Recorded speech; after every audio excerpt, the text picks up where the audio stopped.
All right, what's up, guys? So I'm gonna kind of be chronicling my little project here. I have a 1993 Smith CE24. There's the serial number if you want to look it up. What we're gonna be doing here is I'm gonna be installing a Ghost Piezo set of saddles into this bridge. GraphTech makes a PRS spaced direct replacement saddle set. Gonna drill a little bit into the bridge plating here so I can get the wires underneath. And while I'm at it, I'm also replacing these pickups. These are 5909s. And I have the original HFS and vintage bass pickups right here. They came out of a 05 or something like that. But I really love those pickups, so I'm gonna throw those back in as well. And then two things are gonna happen that's different than the last one that I did. I did a Epiphone Les Paul with a Floyd Rose, and I'll show that in a second. So the two different things I'm gonna do is I'm gonna take out the tone knob, and this is gonna be the volume for piezo. And I also have another output jack right here. And I decided, since these nickel plates are so nice, I'm just gonna put another plate right next to it. So here's my Les Paul right here. You can see it has the Ghost Piezo Floyd Rose bridge that they manufacture, although it does look like it's a Gatto bridge that they just modify the saddles. So it might be like a partnership kind of vibe, but it looks exactly the same as the 1996 T by Gatto. Anyways, so here's what I'm talking about. I used a single plate that you can buy, the dual output jack plate, right there on this one. And since there's already two tones, I took out this tone knob, and there's just a master tone, and this is the volume for the piezo. So on the Paul Reed Smith, since there's not two tones, I'm just taking out the master tone. I don't even use the tone knobs at all, so it doesn't really matter to me. But that's my plan. So, follow along and see how it goes. All right, guys, so right now, everything's pretty much out and ready to go, as you can see. And I'm going to start with disconnecting the pickups. So the way this is wired is the pickups go into the pickup selector, and then over to the volume, and then to the tone, and then out. Another interesting thing to note right here, I don't know if you can see it because of the light. The lighting isn't that good. There is a treble bleed on their volumes, which I think is really cool. I don't know if they do that anymore. I'm assuming they still do, but I just think that's a cool little thing. Pretty good quality. Anyways, there goes one. Come off nice and easy.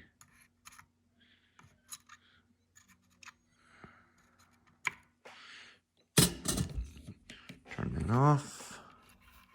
Give them a little pull. Okay, interesting. So it's also probably extremely difficult to tell, but on these, I wish you guys could see it. Okay, you might be able to barely make it out, but on these rotary switches, it actually shows on this motherboard right here, it labels where each color wire is supposed to go, which is super cool.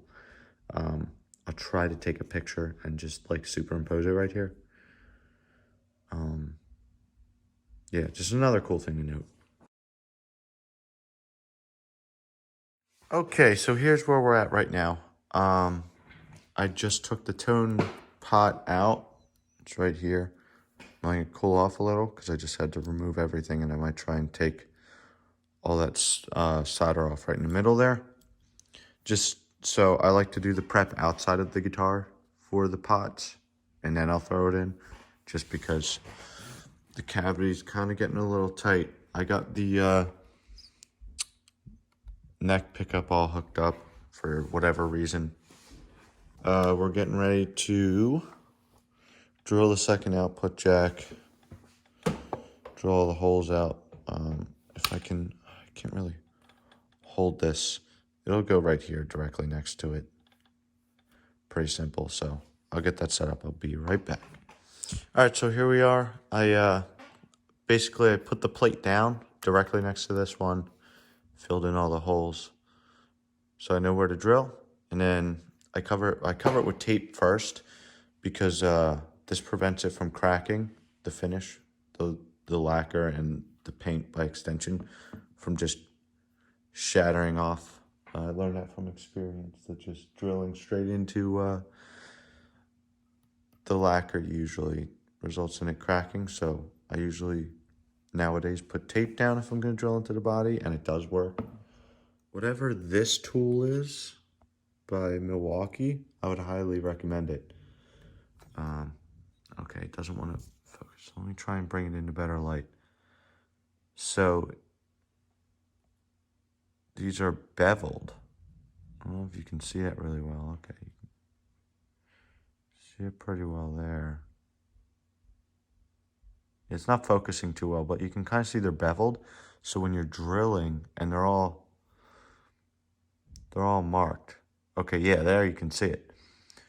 So you can drill down. This is perfect for drilling into the finish. So when I do the larger hole right here, which that's probably actually going to be wider than that, I'm going to use that bit to drill down and in, because it'll basically sand off the finish, as opposed to just shooting right through it in one shot. It spreads it out a little bit more. All right, so now's the moment of truth. Gonna remove the tape. It's the only way I can hold it while using the camera, because I don't really have like a stand. You can kind of see how it's sort of still layered in there. It's kind of cool. Like that's not a lighting effect. Those are actually like ribbed. Take off the tape.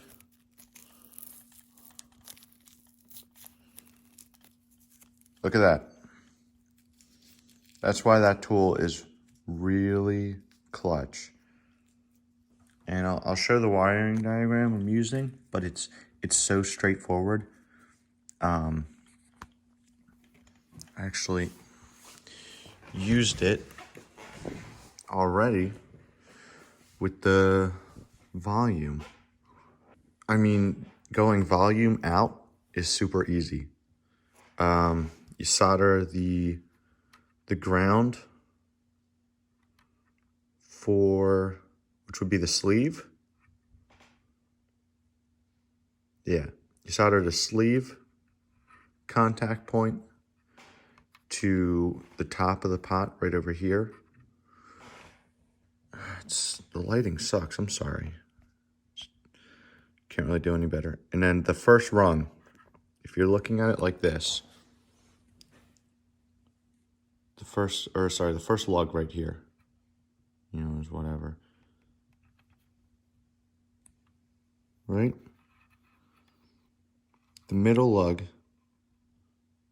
is the hot, which is the tip for the output jack. It's the EVH wiring. You could just look up EVH wiring diagram, because he used one pickup, a volume knob, and it went out. And I did that with the Piezo before on the Les Paul over there. So I know it works. It works perfectly fine. The issue is with Graphtec's stuff. You just gotta use a little bit of common sense, and I'll talk about that in a second. As of right now, I don't even have the saddles yet. All right, so finally done the wiring. I'm trying to get as much light as I can in here so you can kind of see, but the angle is kind of weird. So I had to add a ground going from this pot to this pot. so that this is grounded out to the bridge. And then I had another wire go from here to this little mess right here. So this is the ground coming off of the pickup selector right here. And then they're all tied up. You got the two grounds from the pickups up in here. And they're all tied up and soldered together. I'll try and draw out the wiring diagram thus far. And then once I get the piezo, I'll draw up the full wiring diagram. Hopefully it'll make sense. But wiring is done, and there you can see the two output jacks.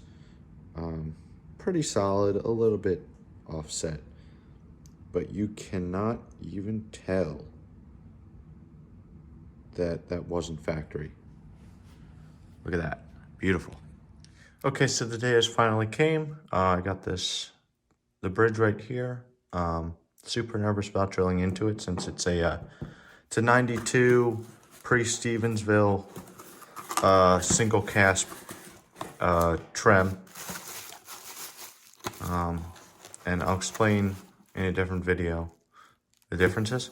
But anyways, moving on, the saddles are here. Keep in mind, this is what you get from GraphTech if you only order the saddles. So take a look at that in a second. Here we are, the Ghost Piezo saddles only, which is not good because I don't see one of the summing boards. The good news is I have an extra one. Got to go find it. But this is all you get. It's pretty simple. So I'm gonna try and get them out of the box. It's difficult with one hand, and I don't have a holder or anything. Probably invest in one. So here we go. All this stupid stuff. Oh, this is who uses our products. I don't care. I use your products. Okay. Please don't fall out. It's okay. It's gonna fall out. Okay. Oh no, it's not. It's just kind of semi-poorly taped. Also gives us a little Allen wrench to adjust the height. So here we are. The next step I'm going to do is I'm going to take the old saddles off and do a little test fit just to see where I'll have to drill the holes. And then go from there. Mark it off with, put some tape down, mark it off on tape, and then... All right, real quick, this is a summing board. This is what it looks like. Kind of hard to see. So I'm going to leave it in the packaging. So all of these are positive and negative terminals, or I should just say they're like blank terminals. When you plug them in, you gotta all plug them in the same way, but it doesn't matter if this is a certain way or not, which is pretty cool. And then you can see over here, I'll get into these at the very end. Oh, shit. Actually, I don't know if it has an extra cable to go out. That might be an issue. We'll figure it out. We'll figure it out. Stay tuned. So I had to turn the lights on for this one. It's nighttime. So here are the wires. You can maybe see it right here. So they come out from underneath the saddle. They go directly down through the bridge plate. And I brought all the wires over here. Drill a little hole right there. Comes out right there, which is kind of perfect because it kind of worked out really great. So basically what I'm going to do, I'm just going to tuck it away like this. Tuck that down once I'm finished with the wiring. I had mentioned it earlier, but on all of these,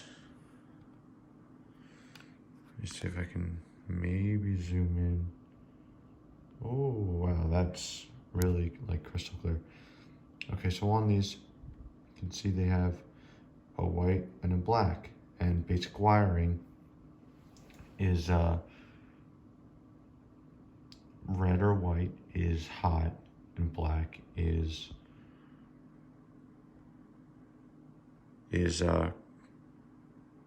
ground or cold. At least when it comes to guitars, I believe it's the other way around for house wiring. House wiring is a little different.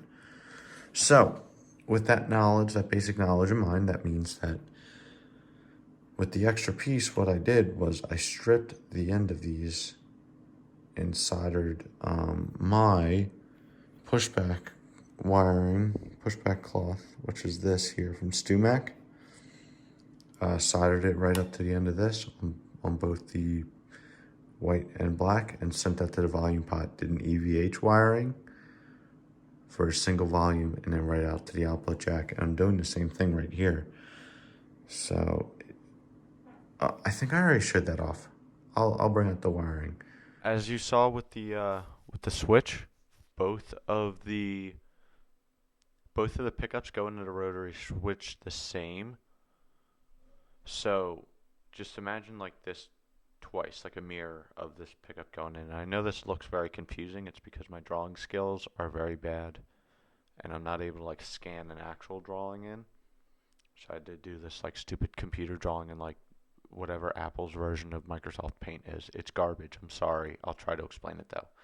So this would be white, gray, and red. That's the way they are on. Or no, is it? It's either white, red, black, or white, gray, red. Either way, it's labeled on a rotary switch. I showed that already. So this green is the ground from the bridge pickup and the neck pickup, and they both were soldered in right here to a connection with the actual ground from the rotary switch. They're all soldered together, and then I had a line running from that over to the ground section on the volume pot. And then you have the bridge ground coming in here, and it's jumping here. It's not connecting to this one. I probably should use a different color. My bad. And then this is like the hot from the rotary switch, and it's labeled V. It's in the bottom right hand side. You might have been able to see it in the picture. So it's jumping here. It's being jumped right there, and it comes down to this first lug. Very, very basic. And then this goes out to the hot, the tip for the output jack, and then right here this solder that has the bridge ground and the pickup and rotary switch grounds coming to it goes to the sleeve for this jack, which is the pickups. This is the magnetic pickups jack. So like I've explained, it's kind of basic EVH wiring. Here's where it starts to get a little funky. Funkier, I should say. Oh, and then you have the basic solder. You solder this, you bend this third lug up and then solder it to the pot. I forgot to include a treble bleed here. So the treble bleed goes from this lug to this lug. That's it. Very simple. All right, so now we go to the piezo volume, which was the former tone. So same thing, lug 3 is bent and soldered. No treble bleed this time. I didn't want it because I don't really mess with this volume at all. So you actually have a ground connecting so the volume and the piezo volume are grounded together. And this actually does not create any sort of interference or bleed through where you can hear the piezo through the magnetic out or anything like that. And then the piezo summing board, as I've explained, it has a white and a black. So this is the red would be the black and the blue would be the white. So it's almost identical to the rotary switch over here where the black is the ground, gets grounded onto the pot, and the white is the hot, which goes into this first lug. And then same exact thing. The second lug goes right to the tip or the hot on the piezo jack, and then going from the ground solder right here on the piezo volume goes out to the sleeve the piezo jack, and that's it. This drawing is really bad. Like I said, it makes it seem worse than it is, but it's really just identical EVH wirings, and you can look up EVH wiring diagram. It's pretty simple. I actually referenced when I searched EVH two conductor wiring diagram, and I used two conductor very specifically because that's essentially in this kind of circuit. That's the way it works from straight from the piezo out to the volume. That's a two conductor wiring going into the volume in and out. It's EVH wiring. Going from the rotary switch to the volume and out, it's two conductor. There's one positive, one negative. The only stipulation is that before the rotary switch in the circuit is the two pickups. But with the rotary switch, it's already labeled. It's very simple. All right, so finally done, and here we are. It's all set up, ready to go. So here's what it looks like. If you can't tell, you can kind of see one of the holes that I drilled in the bridge. And what happened is the saddle, it was sitting fine until I tuned this all the way up and the pressure sent it down into those holes. So if you're doing it just like I am, make sure that when you drill into the bridge, if you're going to do that, it's kind of hard to run them, honestly, like anywhere else, unless you run it through the string hole. But the way these saddles are, you have to have a hole like directly underneath, because they go straight down, and there's not really a way to bend them so that this will be like flat, because you'll just crease the wire and probably just mess it up completely. So try to drill the holes as small as you can, but big enough to fit the 2-pin connector piece through, which is a pain in the butt. Try to drill it as close to the block as you possibly can. So that way, if you have to do any intonation, like I didn't account for how far back this saddle was going to be, and it ran right over the hole. I mean, you can see that one sticking out, starting to pop out. So at least for the E and G string, the low E and the G string, as you can see here, just try and watch it. But yeah, I mean, it looks pretty cool. I thought I wouldn't be a fan of the black saddle look, but if we put it right here, just take a final look at it, it looks really good. Looks really, really good. And of course, you know, it was interesting to do it like this, the dual jacks with the plates, because as I said before on the Les Paul that I did, I used a single plate, and it allowed the jacks to be quite close, and so there was only one hole, whereas this one has two different holes for the jacks. So anyways, yeah guys, thanks for following along, or you know, if you were doing a project just like this, I hope this helped. If it did, let me know. And if there's any other projects, I'm trying to think, that I could do that might help whoever needs to see this, then I guess let me know. I do have a sportscaster project coming up that'll be pretty cool that I'm going to start documenting once everything's ready to go. So anyways, yeah, thanks for watching.